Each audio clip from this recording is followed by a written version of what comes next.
بسم الله الرحمن الرحيم وهذا صراط ربك مستقيما قد فصلنا الآيات لقوم يذكرون لهم دار السلام عند ربهم وهو وليهم بما كانوا يعملون.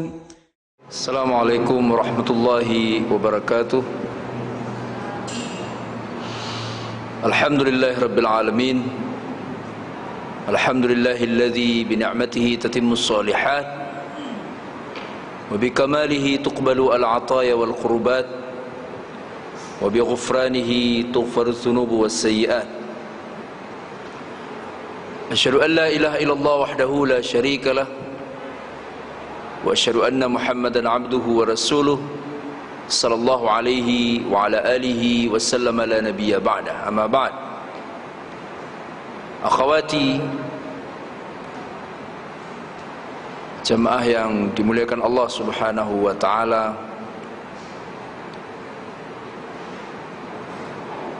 menambahkan kajian tentang niat. Perkara niat, perkara yang sangat penting di dalam Islam. Nyaris semua buku yang atau karya yang ditulis tentang motivasi, tentang kesolehan, ketaatan, at-targhib wa tarhib, tazkiyatun nafs, diawali dengan bab niat. Jika tidak dengan bab khusus tentang niat, setidaknya diawali dengan hadis tentang niat. Begitu pula halnya dengan akhlak, rahimakumullah. Karya-karya ulama terdahulu atau salaful ummah, banyak di antara mereka yang memulai karyanya dengan hadis innama bu'itsu li utammima makarimal akhlaq. Sungguhnya aku sesungguhnya hanya diutus oleh Allah SWT untuk menyempurnakan akhlak manusia, begitu kata Rasulullah SAW. Nah, ketika berbicara tentang niat, hadis yang cukup populer yang mungkin kita semua sudah menghafalnya, ketika Rasulullah SAW mengatakan innamal a'malu binniyat wa innama likulli imri'in ma nawa faman kanat hijratuhu ila Allah wa rasulih fahijratuhu ila Allah wa rasulih wa man kanat hijratuhu lidunya yusibuha aw imra'atin yankihuha fahijratuhu ila ma hajara ilaihi. Innamal a'malu binniyat, sungguhnya setiap amalan itu berbasis kepada niat. Mulia tidaknya sebuah amalan tergantung niatnya. Kesolehan sekalipun, jika niatnya riya, ingin menunjukkan kepada manusia yang lain, maka itulah ukuran amalan tersebut. Tetapi bisa jadi di sana ada amalan yang sangat sederhana, bahkan mungkin cenderung dianggap terlalu minim di pandangan orang lain, atau bahkan dihinakan di pandangan orang lain. Namun karena pelakunya menunaikan amalan itu dengan niat ingin mengharap ridha Allah Subhanahu wa taala, maka amalan yang sederhana dan hina itu bisa berubah menjadi sesuatu yang besar. Innamal a'malu binniyat, rahimakumullah, artinya bahwa ukuran amalan adalah niat, dan ukuran niat adalah Allah Subhanahu wa taala. Jadi tolak ukurnya seperti itu. Ini menurut versi Islam, ya. Betul memang bahwa agar sebuah amalan diterima oleh Allah Subhanahu wa taala, setidaknya harus memenuhi dua unsur utama, yaitu niat dan dilakukan sesuai dengan petunjuk Rasulullah sallallahu alaihi wasallam. Namun kita tidak lupa rahimakumullah bahwa yang pertama adalah niat dulu. Ya, niat. Sehingga jika kemudian keseluruhan aktivitas yang kita lakukan di dalam hidup ini bisa diproyeksikan dari awal, motivasi awalnya adalah Allah Subhanahu wa taala, maka insyaallah amalan-amalan itu semuanya menjadi besar di hadapan Allah Subhanahu wa taala. Ya. Ilustrasi sederhananya begini deh. Antun, ibu-ibu ataupun akhwat berangkat ke sini untuk mendengarkan tausiah keagamaan, keislaman. Sejujurnya kita nggak tahu isi hati orang lain. Dan memang kita tidak pernah diutus atau diciptakan oleh Allah Subhanahu wa taala untuk menjadi penilik hati orang lain. Kita sepakat dengan konsepsi yang diajarkan oleh Imam Syafi'i, nahnu nahkumu bidzawahir, kita hanya melihat zahir seseorang saja. Dia ngaji ya dia baik, dia menutup auratnya ya dia baik, dia berbicara buruk ya dia buruk. Ya. Nah, rahimakumullah, ada yang berangkat untuk menyimak tausiah keislaman atau ta'alimil Islam, namun ternyata terdorong oleh rasa tidak enak ketika tidak memenuhi undangan, rasa tidak nyaman ketika sahabat-sahabatnya ngajak ngaji, menghubunginya, dan ia kemudian menjawab enggak, padahal waktunya luang. Atau bisa jadi juga rasa malu. Apa kata orang, umur segini enggak ngaji, sementara yang lain biasanya umur segini sudah ngaji gitu. Nah, motivasi-motivasi seperti ini rahimakumullah menurunkan derajat amalan yang kita lakukan. Ya. Maunya apapun yang kita lakukan, walaupun itu hal yang sangat sepele, bisa jadi mereka yang tidak pernah niat ngaji kebetulan mampir, ingin ke toilet, hammam, setelah ke toilet wudu, ingin sholat 2 rakaat tahiyatul masjid, ngelihat ada pengajian, ikut ngaji, spontanitas. Bisa jadi yang seperti itu pahalanya lebih besar di sisi Allah Subhanahu wa taala, karena niatnya tidak terkontaminasi dengan hal-hal lain selain Allah Subhanahu wa taala. Ya, jadi innamal a'malu binniyat. Seruannya rahimakumullah atau ibrahnya adalah mari kita memperkuat basis niat di dalam diri kita semua, bahwa kita melakukannya hanya karena Allah Subhanahu wa taala. Pertanyaannya kemudian adalah, apakah yang bisa dikarenakan Allah itu hanya terbatas pada perkara yang berhubungan dengan ibadah mahdhah saja, seperti ngaji, tilawatul Quran, ada ussalah, siyamu Ramadan atau siyamu sunnah atau hajj atau umrah? Apakah ibadah-ibadah seperti itu saja? Tentunya tidak. Berpedoman kepada surat Az-Zariyat ketika Allah Subhanahu wa taala mengatakan, wa ma khalaqtul jinna wal insa illa liya'budun, aku tidak menciptakan jin dan manusia kecuali untuk menyembahku. Itu berarti kalau mau menjadi muslim yang taat,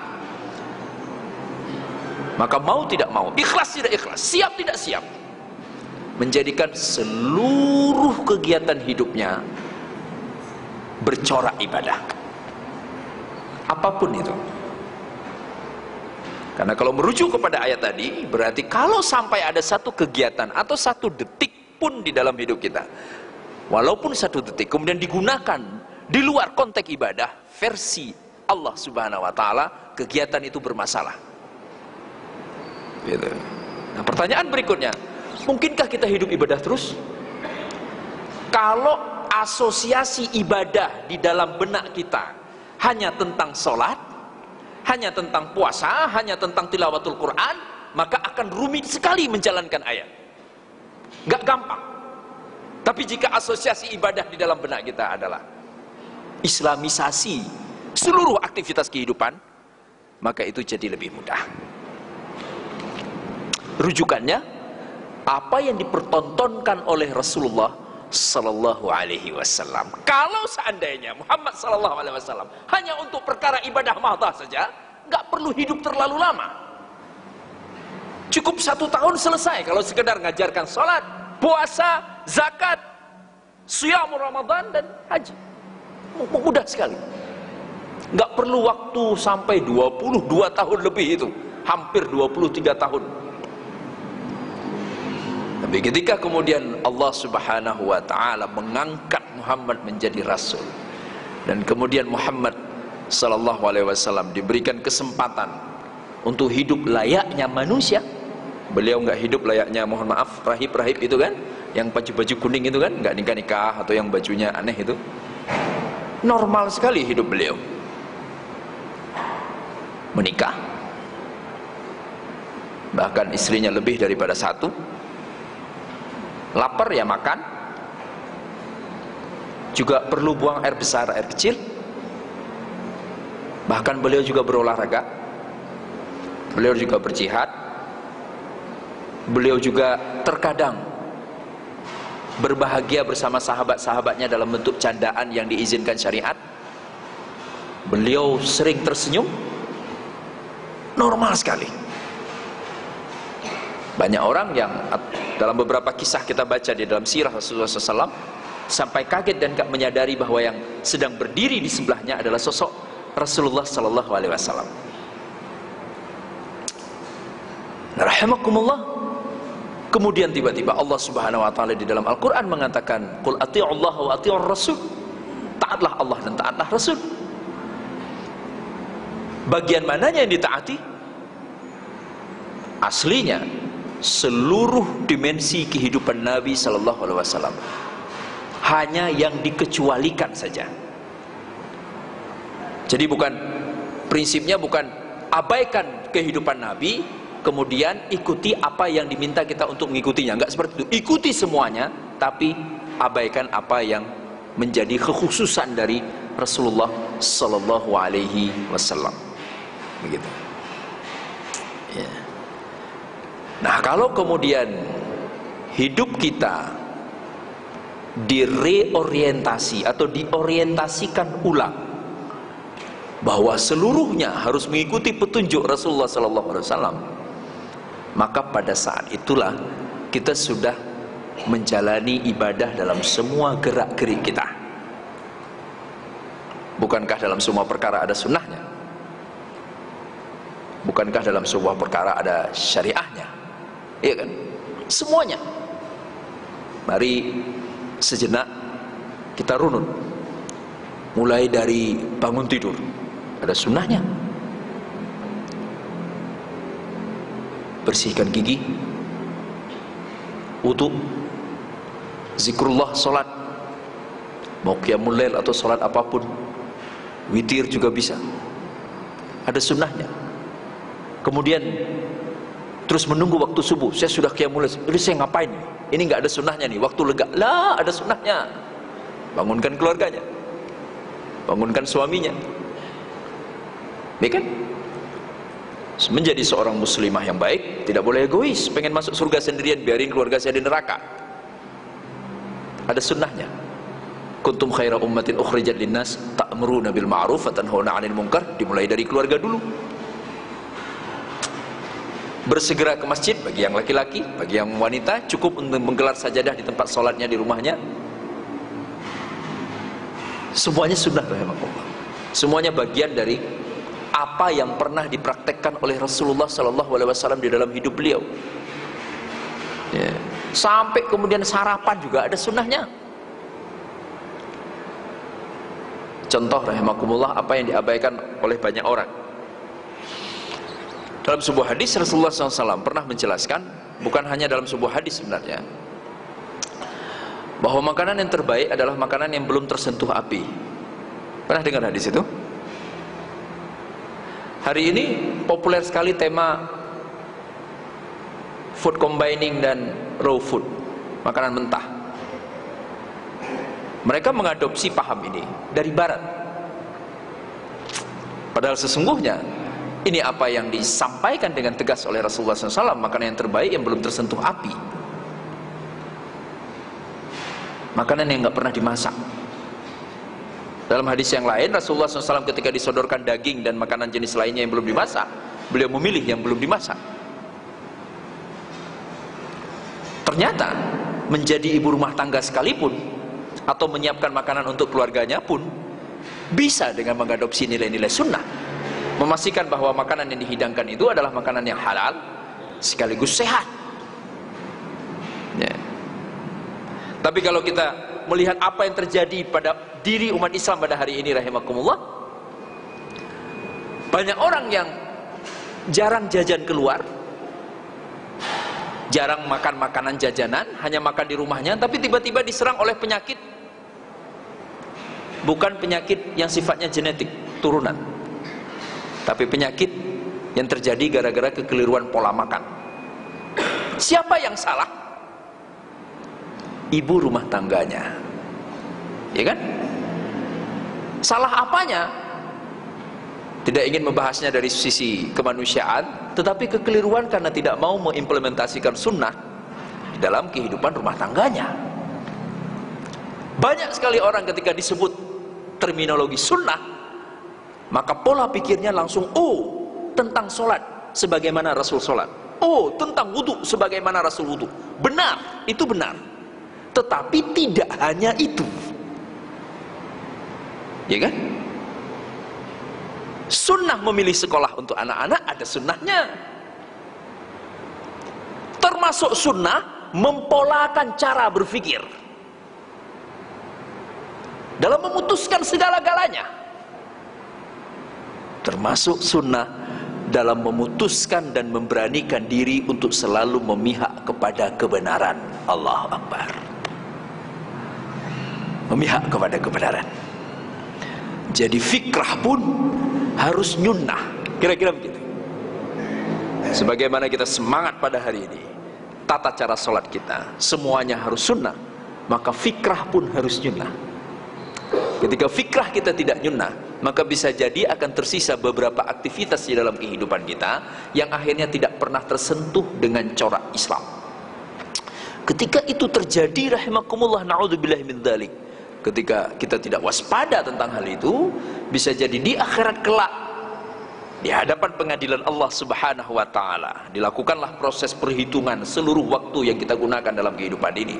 Bisa jadi kita terlalu lama lalai, disibukkan dengan hal-hal yang tidak pernah diberi corak agama, diberi corak ilahiyah, diberi corak ketauhidan. Akhirnya rumit mempertanggungjawabkannya di hadapan Allah SWT. Betul, misalnya sholat kita sesuai Rasulullah SAW, wudhu kita sesuai Rasulullah SAW, tata cara berpakaian kita sesuai dengan Rasulullah SAW, dengan ummahatul mu'minin radhiyallahu anhunna ajma'in. Tetapi kalau kita mau jujur rahimakumullah, jika hanya tentang ibadah mahdah saja, berapa sesungguhnya porsi waktu yang kita habiskan untuk menjalankan semua itu? Bisa jadi tidak sampai setengah dari 24 jam. Sisanya banyak aktivitas, banyak kegiatan yang tidak pernah mendapat corak Islami. Nah ini, innamal a'malu binniyat. Mari rahimakumullah, yang pertama, bagian pertama dari hadis ini, kita mewarnai kembali. Dan saya yakin sekali semuanya bisa diwarnai. Termasuk jika misalnya masih ada di antara suami ibu-ibu yang senang bola kaki. Masih ada ibu-ibu? Udah enggak ya? Masih? Sampaikan ke suaminya, bela tim yang ada orang Islamnya. Kalau ingin nonton ke lapangan, tunjukkan bahwa kamu nonton bola tapi kamu muslim. Begitu tiba azan, sholat saja di sebelah tempat dudukmu, atau kalau enggak ke balkonnya yang agak ke atas. Banyak saya kenal teman-teman itu mau sholat seperti itu, dianggap aneh oleh orang lain, tapi itulah memberikan corak Islam. Ya. Jika tidak ada tim yang ditonton yang personilnya dari muslim, maka pastikan tidak memihak kepada tim bola yang mendukung Israel. Bisa kan? Ingatkan suaminya, kalau memang makan siangnya selalu di luar, di kantor, pastikan bahwa memilih restoran ada aspek ilahiyahnya, bukan sekedar enak.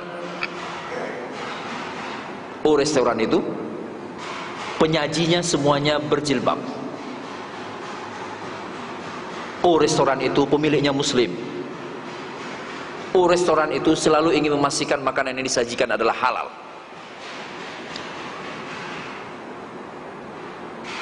Oh, restoran itu banyak memajang Asmaul Husna, ayat-ayat Allah. Oh, restoran itu di belakangnya ada musola. Semuanya rahimakumullah, semuanya kehidupan kita. Jika kita mau jujur, maka bisa diislamisasikan. Persoalannya adalah apakah fikrah kita sudah nyunnah atau belum? Itu saja masalahnya. Mereka yang fikrahnya belum nyunnah, ketika ini disampaikan, ah Ustaz itu kan masalah dunia Ustaz, jangan campur aduk Ustaz. Kalau akhirat nih, saya di masjid, saya ibadah, saya ini akhirat saya nih, saya berhijab, ini akhirat, saya tilawatul Quran, saya milih Ustaz, ini akhirat. Tapi kalau tentang pekerjaan saya sorry ya Ustaz ya, ini bukan tentang akhirat. Fikrahnya nggak nyunnah. Nabi nggak pernah ngomong gitu ke sahabat kan? Pernah nggak Nabi ketika ngomong ke Abdurrahman bin Auf, Abdurrahman bin Auf hati-hati ya, soalnya itu kamu banyak duit, itu urusan dunia, itu nggak hubungannya sama akhirat. Pernah ngomong gitu Nabi? Nggak pernah. Benar, Nabi SAW pernah mengatakan pasar adalah tempat yang paling dibenci seharusnya bagi umat Islam karena banyak setannya. Tetapi pernahkah Nabi melarang untuk ke pasar? Kalau dilarang ke pasar terus kita makan apa di rumah? Nggak dilarang lah. Ya. Jadi ketika ada hal-hal yang tidak dilarang di dalam Islam, mau tidak mau, siap tidak siap, kita harus memberikan warna Islam atas apa yang kita lakukan itu. Innamal a'malu binniyat. Lanjutan hadis ini berbunyi, wa innama likulli imri'in ma nawa. Apa yang didapat oleh seseorang diukur dari niatnya. Jadi pahala itu dilihat dari niatnya.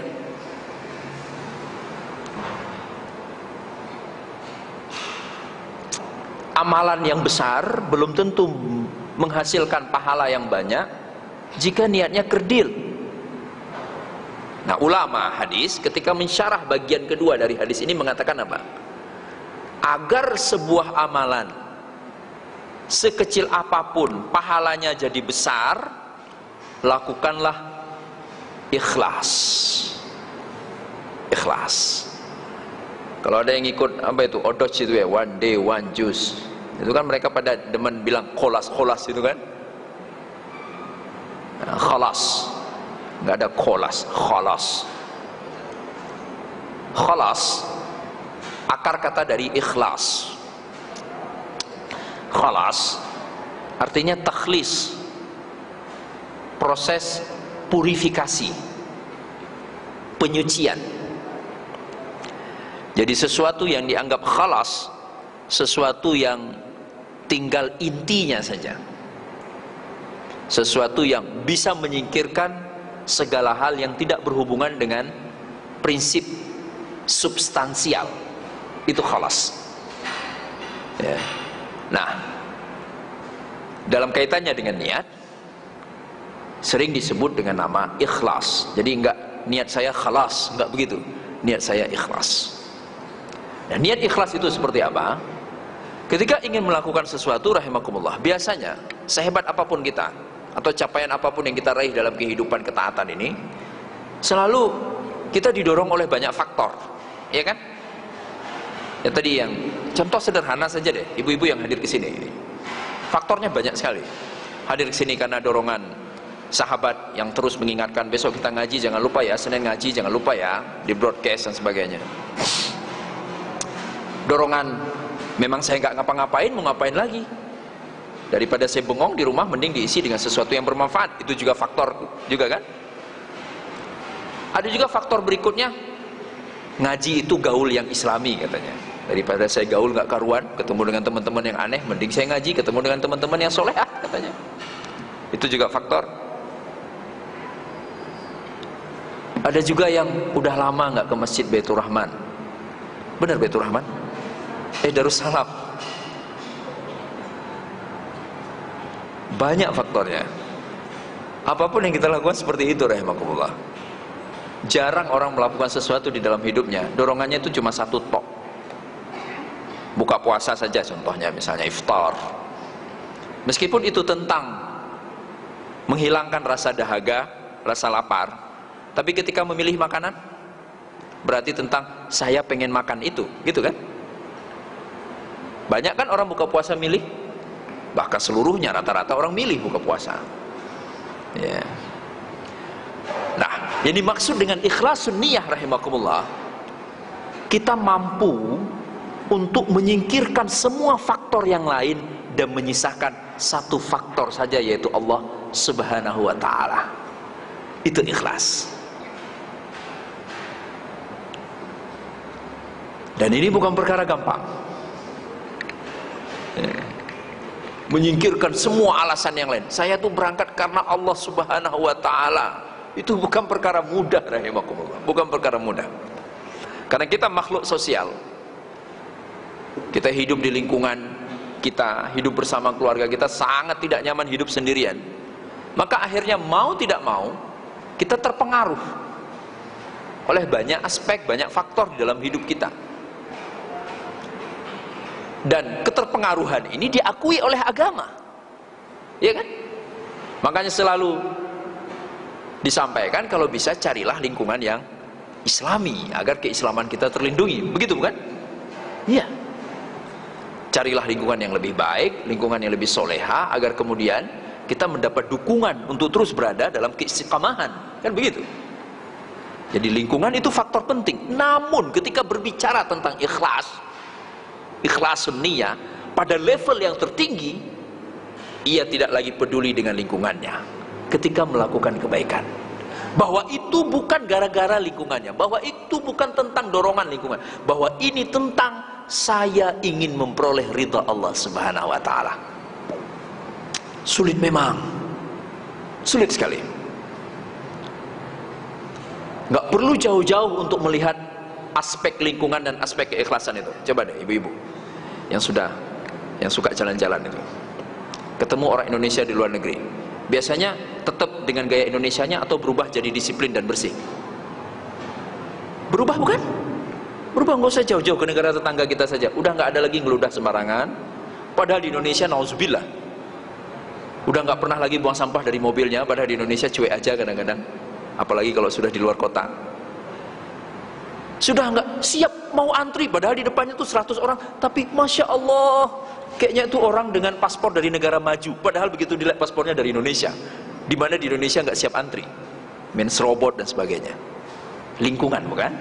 Lingkungan.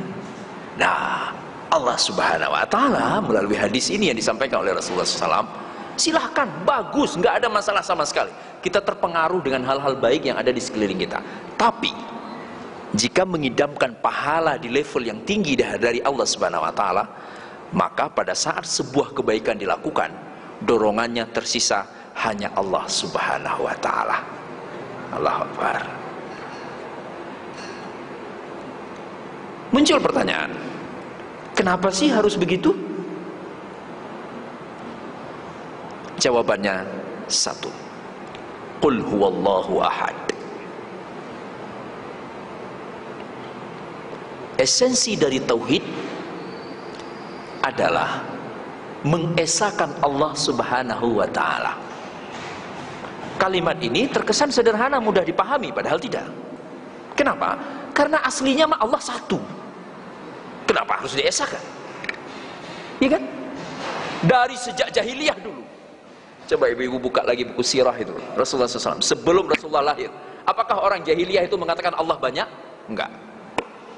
Dalam surah Al-Ankabut itu kan, wala in sa'altahum man khalaqas samawati wal arda wa sakhkhara asy-syamsa wal qamara la yaqulunna Allah, kata mereka. Kalau engkau tanya mereka, siapa yang menciptakan Allah? Tanya sama orang jahiliyah. Siapa yang menciptakan bumi, langit? Siapa yang menciptakan matahari, bulan, menjalankan matahari dan bulan pada peredarannya? Jawabannya Allah, dan Allah esa di mereka. Mereka nggak pernah mempersepsikan Allah itu banyak, nggak pernah. Yang banyak mah berhalanya, Lata, Uzza, Manat dan seterusnya.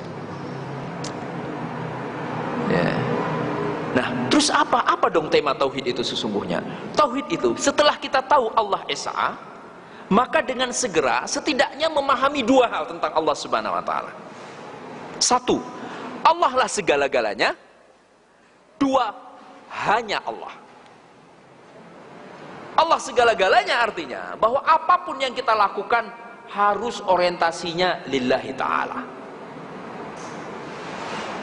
Hanya Allah artinya ikhlas yang kita bahas tadi itu tidak boleh kemudian setiap amal baik yang kita lakukan di samping karena Allah Subhanahu wa taala juga ada karena yang lainnya, karena ini namanya bukan tauhid. Ya kan?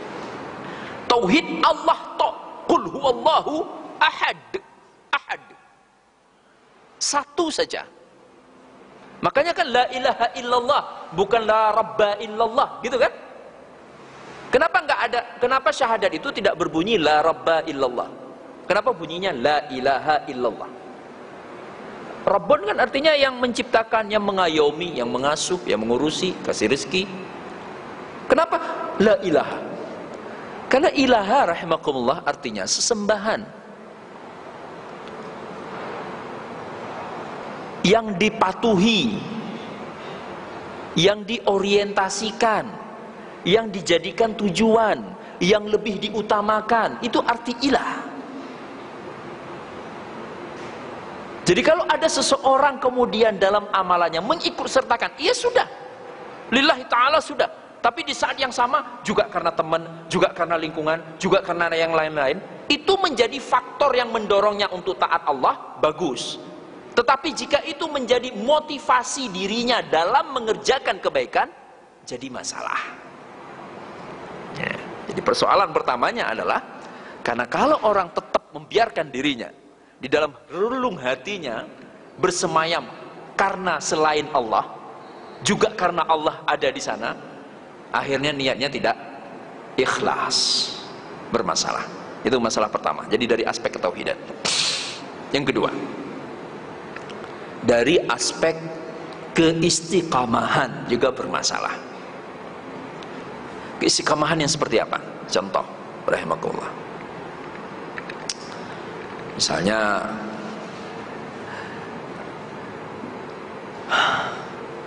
antuna membantu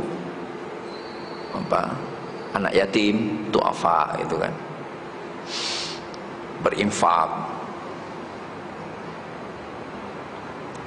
Kalau infak yang antuna keluarkan itu, pada saat mengeluarkan infak itu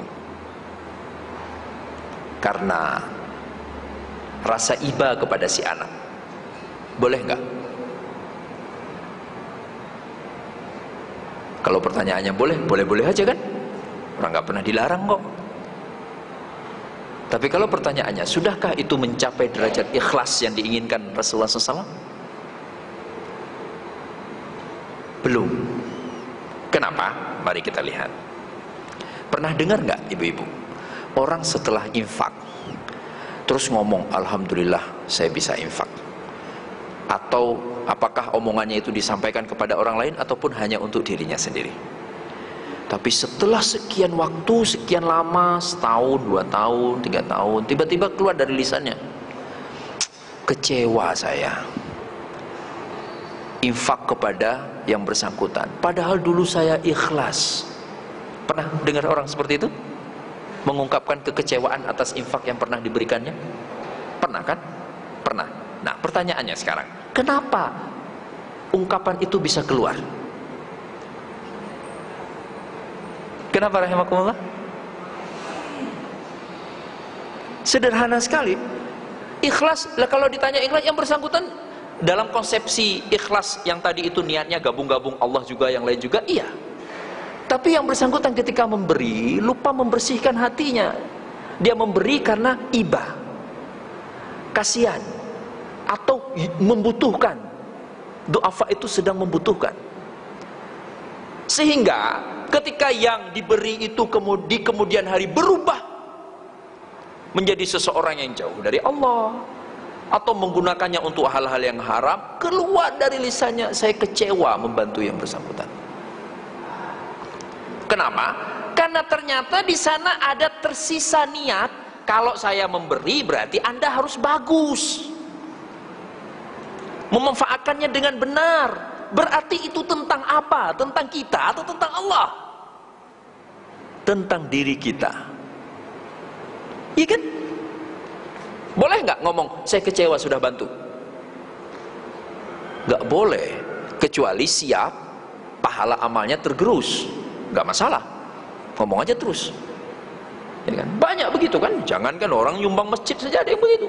Saya dulu nyumbang ikut dirikan masjid ini, peletakan baku itu pertama, kok saya sekarang nggak dilibatkan sebagai DKM. Gitu ngomongnya. Kasihan. Berarti dulu melibatkan dirinya dalam pembangunan masjid bukan karena Allah, tapi karena umat tuh butuh masjid. Ya udah nih saya bangunkan masjid buat umat biar menjadi faktor pencetus agar kita mau beramal. Itu bagus. Itu bagian dari kepekaan sosial, begitu kan? Makanya kan kita diminta jalan-jalan tuh, kalau rihlah, kalau pengajian tuh ke Bantar Gebang, kayak jangan jalan-jalan ke luar negeri, jangan ke tempat-tempat enak, nginep di Bantar Gebang 2 hari 2 malam, rasakan gimana rasanya ngehirup sampah terus, gitu kan? Itu untuk membangun kepekaan kita. Datang ke rumah jompo, itu membangun kepekaan, bagus. Dan begitulah yang dilakukan oleh Rasulullah SAW. Rasulullah kan tegas-tegas mengatakan, aku lebih ridha dalam kemiskinan. Dalam rangka apa itu? Membangun kepekaan. Rasulullah lebih dekat dengan orang yang biasa-biasa. Rasulullah dengan nyaman dengan kondisinya yang sangat sederhana itu. Membangun kepekaan. Tetapi ketika mulai melakukan kebaikan, langsung orientasinya Allah Subhanahu wa Ta'ala.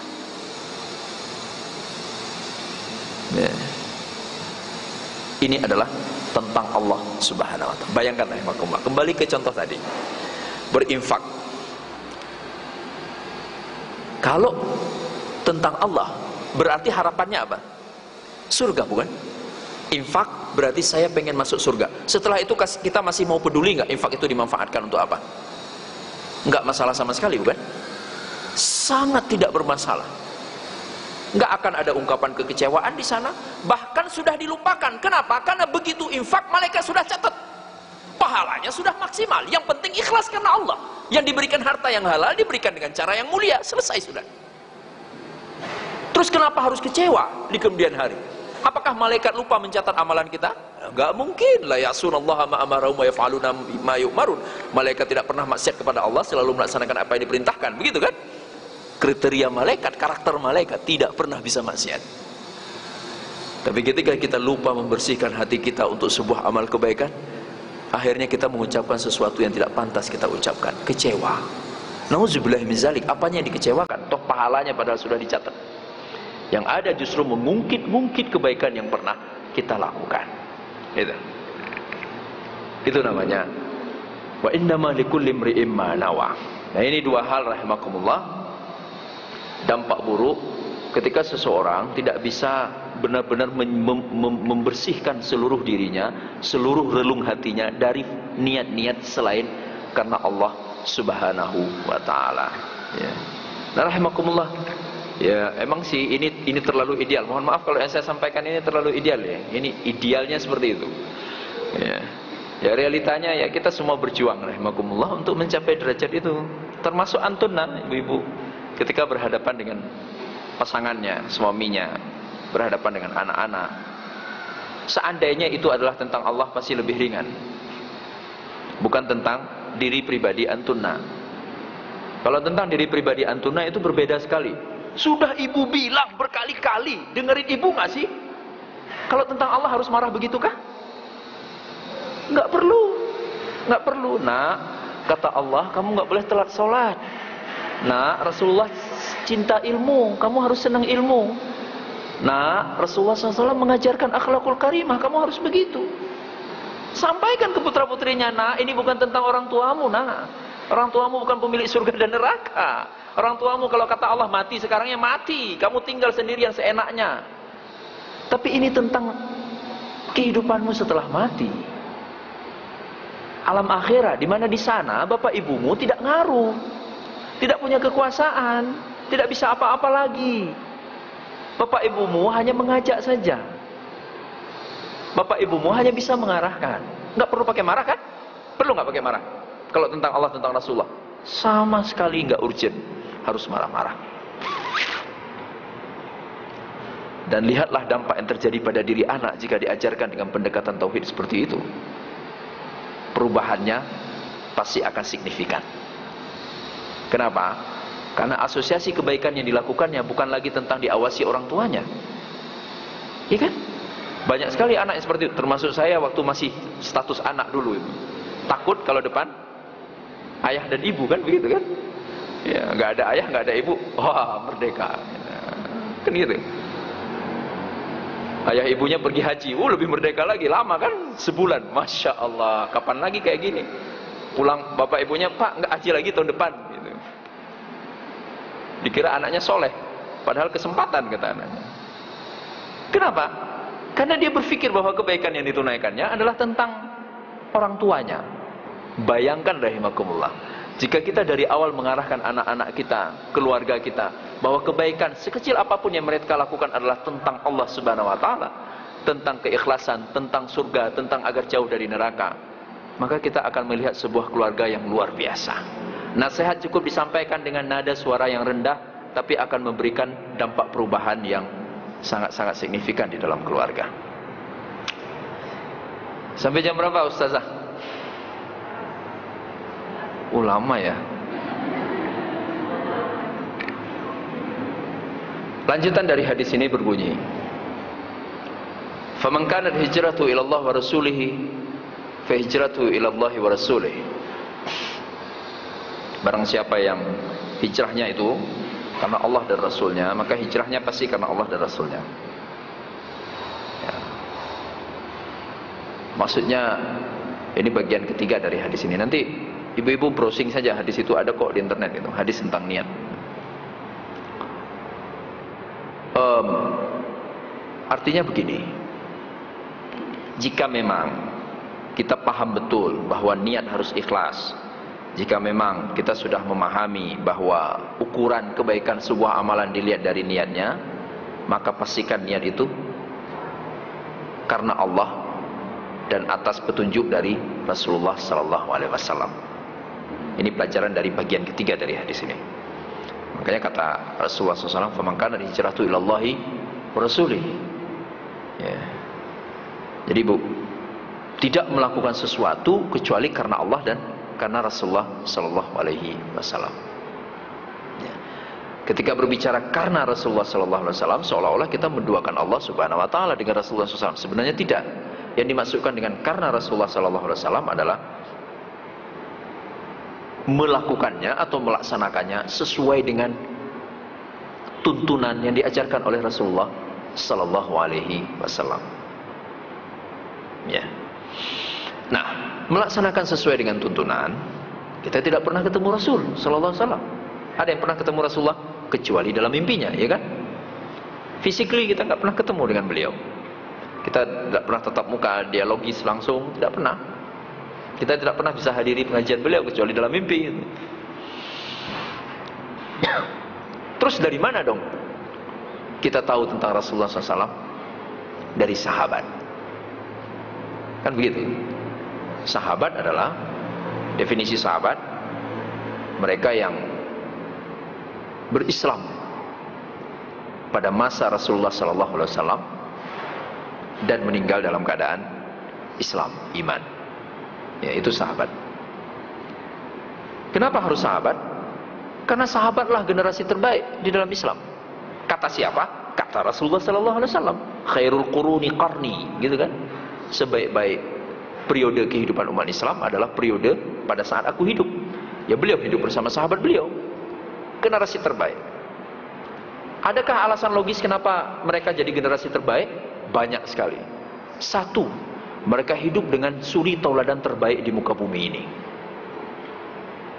Manusia tanpa celah, Rasulullah sallallahu alaihi wasallam. Ibu-ibu panggil saya Ustaz, saya tanpa celah. Banyak celahnya, cuma nggak ketahuan aja sama ibu-ibu. Kebetulan aja dipanggil Ustaz karena disuruh ceramah kan. Nanti kalau gantian ibu-ibu yang duduk di depan, ibu-ibu yang saya panggil Ustazah. Nggak ada manusia yang tanpa celah, kecuali para nabi dan rasul saja sallallahu alaihi wasallam. Yang membedakan adalah kualitas amalannya saja. Kualitas yang tahu cuma Allah Subhanahu wa taala. Benar kan? Ada yang berani mengklaim tentang Ustadz Kabir misalnya. Ibu-ibu, mohon maaf, saya sudah dapat kunci surga, jadi jangan macam-macam sama saya. Ada yang berani begitu? Nggak ada kan? Nggak ada. Bisa jadi orang yang nggak ikut pengajian, sholatnya biasa-biasa saja, menjadi penghuni surga. Bukankah 10 sahabat Nabi ya dijanjikan masuk surga, padahal masih hidup, amalannya tidak teridentifikasi awalnya, benar kan? Ada bahkan biasa saja, ternyata selalu memaafkan saudaranya. Ada yang bahkan diprotes, ini calon masuk surga nggak pernah sholat malam. Ternyata nggak mau sholat malam kalau dilihatin orang lain. Allahu Akbar. Tidak mau amalannya itu berdampak kesombongan. Ya kan? Yang 10 orang dijanjikan masuk surga oleh Rasulullah, apakah teridentifikasi secara zahir? Oh ya pantaslah Rasulullah nggak usah ngomong juga kami tahu dia masuk surga. Atau sebaliknya respon sahabat? Sebaliknya. Ada apa kata sahabat? Kok bisa 10 orang ini? Apa amalannya? Begitu kan? Jadi mengikuti Rasulullah Sallallahu Alaihi Wasallam dengan cara mengikuti sahabat. Ya. Sahabat generasi ini terbaik dibandingkan oleh siapapun, dengan siapapun. Mau dibandingkan sama Imam Syafi'i, kayak Imam Hambali, Imam Muhammad Hanbal, Ibnu Qayyim Al-Jauziyah, Ibnu Taimiyah, siapapun sahabat terbaik. Artinya apa? Dalam ilmu hadis enggak boleh aturannya kalau sahabat mengatakan sesuatu dibantah seolah-olah itu pendapat sampah. Satu. Yang kedua, jika sahabat mempraktekkan sebuah ibadah kepada Allah Subhanahu wa taala, kita tidak pernah menemukan informasi ibadah itu dari Nabi, maka wajib hukumnya dianggap ibadah itu sunnah. Itu ada di dalam ilmu hadis. Ya, contoh misalnya kayak orang sholat tarawih itu banyak sekali rakaatnya, sampai 20 segala. Sunnah. Nabi tidak pernah melakukan, tapi Umar menunjukkan amalan itu. Umar adalah sahabat Nabi. Ketika Umar melakukan, berarti itu sunnah. Salat tarawih berjamaah sebulan penuh, Nabi tidak pernah menunjukkan itu. Nabi hanya salat tarawih secara berjamaah, kalau tidak salah itu sekali atau 2 kali atau 3 kali paling banyak dalam riwayat. Sisanya beliau menghindar. Beliau nggak datang ke Masjid Nabawi setelah ba'da salat Isya. Kok bisa-bisanya orang sekarang nggak ada masjid yang nggak ada salat tarawih 30 malam? Ikut siapa itu? Jangan sampai ada masjid dituduh sebagai masjid yang tidak nyunnah. Ya, harus hapus salat tarawihnya karena Nabi nggak melakukan. Oh, nggak bisa begitu. Apa saja yang dilakukan oleh sahabat, jika itu ibadah, meskipun Rasulullah tidak melakukannya, maka wajib dianggap sunnah. Ilmu hadis. Ya. Nah, rahimakumullah. Karena kita juga tidak ketemu dengan generasi sahabat, maka kemudian generasi setelahnya, dan generasi sampai kemudian hadis dibukukan atau dikodifikasikan pada awal abad kedua Hijriah atau penghujung abad ke-1 Hijriah. Nah, ketika hadis dikodifikasikan atau dibukukan, dituliskan, muncullah persoalan. Karena memang faktor yang mendorong ulama menuliskan hadis itu karena ternyata banyak sekali hadis-hadis yang bermasalah. Jadi banyak pihak yang mengklaim qala Rasulullah berkata, padahal itu bukan kata Rasulullah sallallahu alaihi wasallam. Hanya dipandang perlu untuk melakukan sebuah proses verifikasi untuk menentukan tingkat akurasi sebuah hadis. Dijalankanlah proses tracking, penelusuran yang di dalam ilmu hadis disebut dengan nama isnad. Jadi setiap matan hadis, setiap teks hadis harus bisa ditunjukkan jalur periwayatannya. Si A dari si B, B dari C, C dari D, D dari E dari F, F dari Rasulullah SAW. Kalau terputus, berarti hadis itu bermasalah. Kalaupun tidak terputus, salah satu sosok dalam mata rantai itu ternyata bermasalah kejujurannya, kealimannya, ketokohannya, maka juga hadis itu bermasalah. Gitu. Jadi sekarang, jika kita ingin menjalankan Islam secara lebih baik, di antara acuan yang harus diperhatikan adalah bahwa landasan dari setiap amalan kita, hadisnya harus berkualitas atau berstatus sahih. Gitu. Ya. Berikutnya, pelajaran dari bagian ketiga dari hadis ini, faman kana hijratuhu ila Allah wa rasuli. Ada kata-kata hijrah. berarti mentransformasi diri, mengubah diri. Merubah diri perlu keberanian, tidak hanya pengetahuan saja. Pengetahuan bisa kita pelajari dari belajar agama, tapi di sana ada aspek syuja'ah, al-jar'u kalau kata orang Arab, keberanian, tekad yang kuat dan keberanian. Kenapa? Karena kondisi biasa, kondisi yang sudah kita jalani sekarang itu selalu memberikan kenyamanan, ya kan? Kenapa orang jahiliyah nggak mau masuk Islam ketika diajak Nabi? Apakah Islam merugikan? Sebenarnya tidak terlalu merugikan dari sisi keyakinan. Toh mereka sudah percaya kepada Allah. Tetapi mereka takut akan ketidaknyamanan yang bisa disebabkan oleh Islam jika mereka beralih keyakinan ke dalam Islam. Rasa khawatir yang berlebihan. Sudah nyaman sekali, datang nyembah berhala, kata mereka gitu. Bisnis yang paling utama adalah produksi berhala kecil-kecil dijualin ke yang haji pada musim haji. Itu kan? Itu kan kenyamanan. Mereka takut ketika Islam menjadi agama yang kuat di kota Mekah, akhirnya hal-hal yang sudah mentradisi itu terpinggirkan, tersingkirkan dari masyarakat jahiliyah. Itu yang ditakutkan. Ya. Nah, rahimakumullah, pada hari ini sebagian umat Islam juga mengalami persoalan yang sama ketika harus menghijrahkan dirinya. Tidak punya rasa keberanian yang cukup untuk merubah diri. Dirundung oleh beragam rasa takut. Takut nanti dicemooh, takut dianggap aneh, takut tidak lagi disapa, takut tidak lagi ditegur, bahkan ada yang terbaru, takut dianggap radikal. Ada lagi yang lebih baru, takut diblokir. Nanti saya nggak bisa kemana-mana lagi katanya. Jadi rasa takut demi rasa takut. Ya. Padahal modal hijrah ya keberanian. Kalau kita bercermin pada sejarah hijrah yang dilakukan oleh Rasulullah SAW, itu keberanian bukan? Keberanian, perhitungan wajib, persiapan wajib, tapi tanpa aspek keberanian itu nggak akan terjadi. Rahimahullah, antum bayangkan saja, rumah Rasulullah itu udah dikepung. Dan jangan bayangkan rumah Rasulullah itu kayak rumah kita sekarang, ya, ada pagarnya, ada belakangnya, jadi kalau kepung depan doang gitu. Nggak begitu. Rumahnya itu di padang pasir mah rumahnya nggak pakai pagar. Sampai hari ini orang padang pasir juga rumahnya nggak pakai pagar.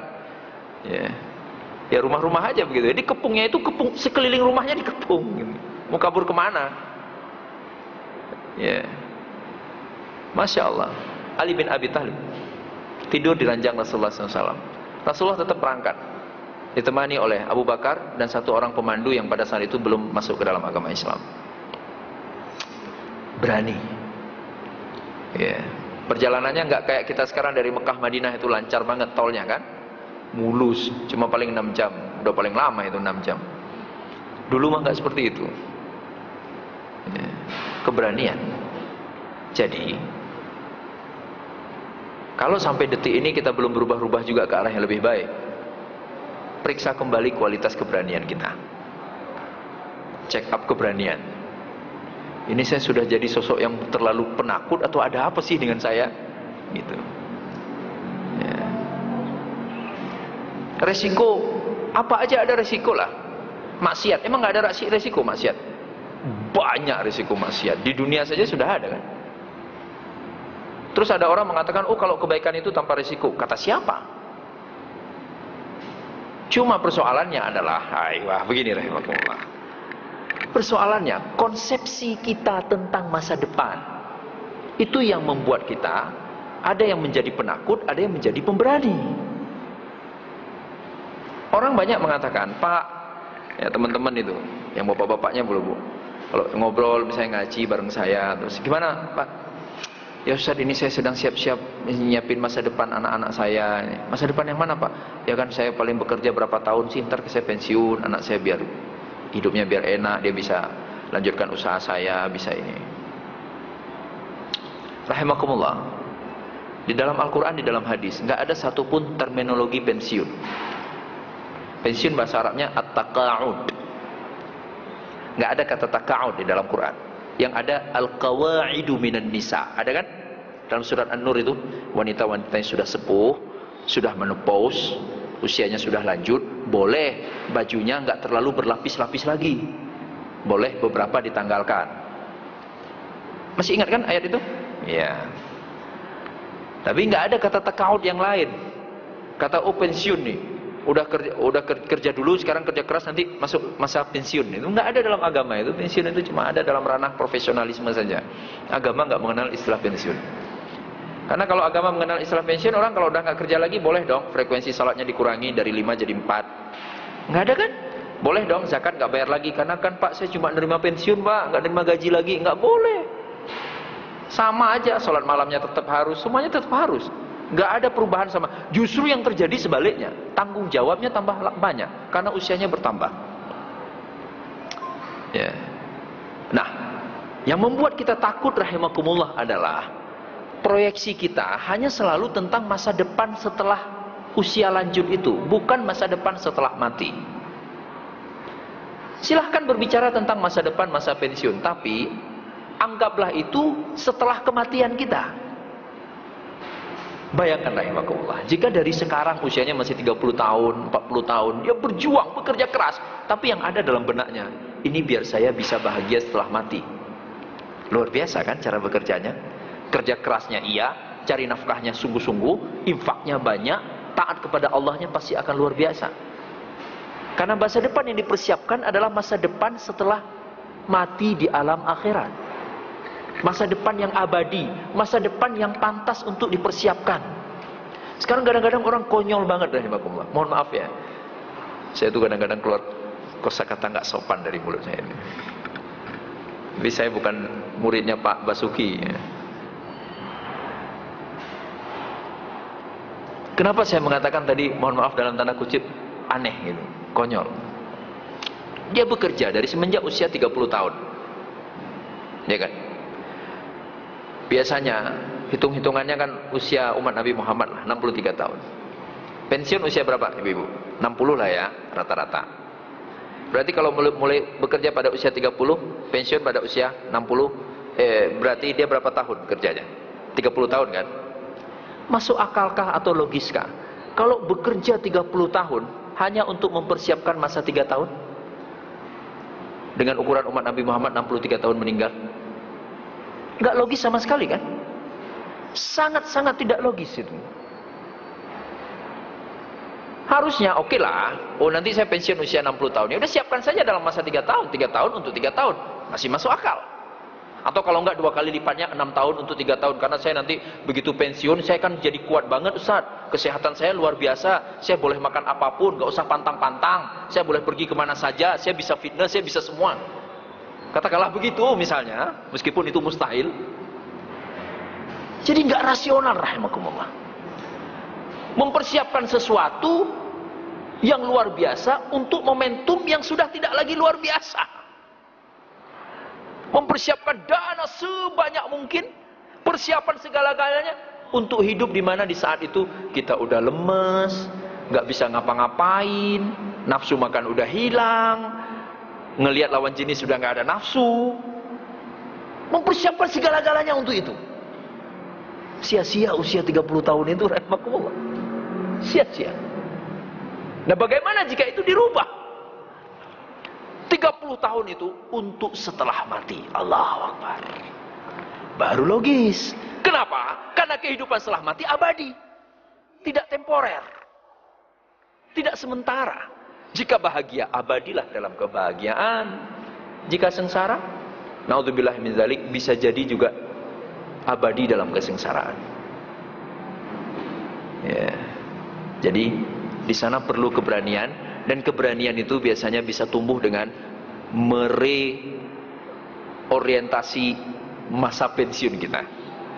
Ya, jadi proyeksi tentang masa pensiun atau masa tua itu bukan lagi tentang ketika kita tidak lagi aktif bekerja, tapi tentang ketika nyawa dicabut dari jasad kita.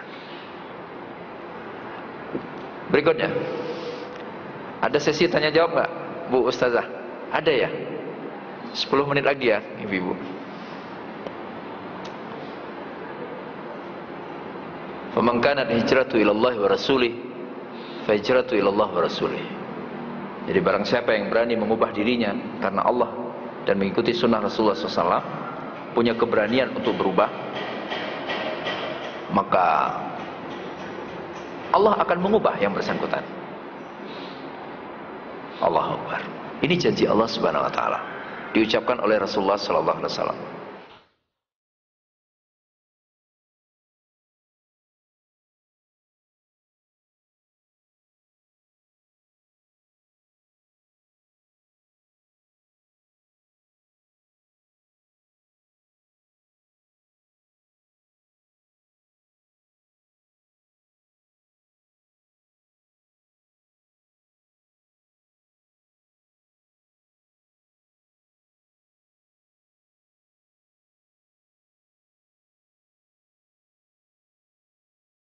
Allahu Allahu Allah Allahu Allahu Allahu Allah Allahu